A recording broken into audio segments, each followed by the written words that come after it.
Сәлем достар, бүгін біз қарбыздың қабығынан варенье жасаймыз. Ол үшін бізге жобамен 1 килограммдай қарбыздың қабығы қажет, 1 килограмм қант, 1 лимон, 10 қалампыр. Бірінші қарбыздың қабығының сыртының мынандай жасылын аламыз, тазалаймыз.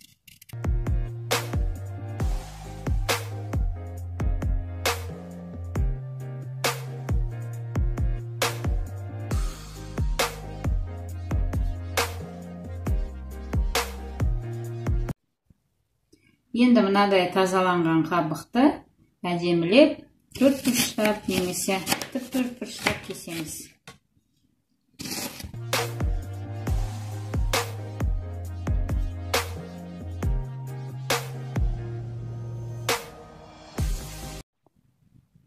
Енді осы қарбыздың үстіне салқын су құямын.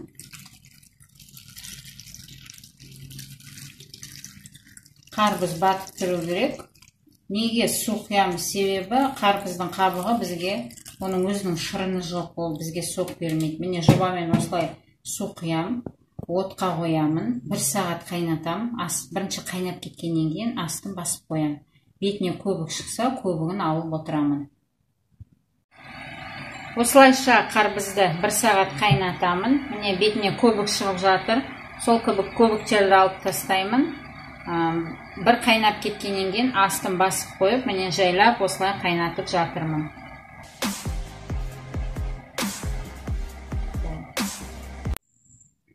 Менің қарбызым қайнап жатыр. Енді ол қайнағанша, 1 сағат өткенше сироп жасаймын. Ол үшін 1 килограмм қантты аламыз.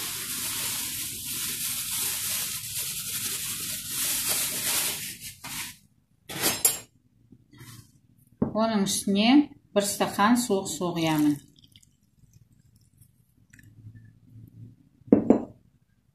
Енді осының барлығын араластырып, отқа тек 1 қайнатып жіберуім керек, қант ерігенше. 1-2 минуттай. Қантты суға араластырып, міне 1-2 минуттай қайнап біткенше қарап тұрам. Мынау жаңағы отта қайнаған менің сиропым, 1 минуттай ұстадым отта.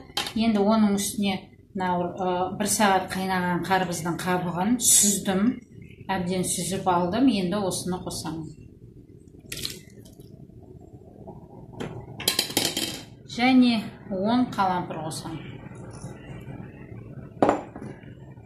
Осы қоспаны араластырып, енді 1 сағат отқа қойып, астын басып қоям, 1 сағаттай қайнатамын. Қарбыздың қабығы қосылған сиропты отқа қойдым, міне осылай жайлап қайнауы керек. Вареньемнің дайын болуына жақын уақыт қалды. Міне енді 1 сағат жобасында қайнап қалды. Енді осы вареньеге 3 минут бұрын мен анағы 1 лимонның сорпасын қосамын және араластырамын. Қазір сағатты қараймын, дәл 3 минут қайнатам. Содан кейін біздің вареньеміз дайын болады. Менің вареньем дайын болды. Суыттым. Қалған банкаға салып қойдым, холодильникке салып. Бұл вареньені қысқа да жабуға болады. Ол үшін стерилизациялаймыз банканы. Қарағандарыңызға рахмет, сау болыңыздар.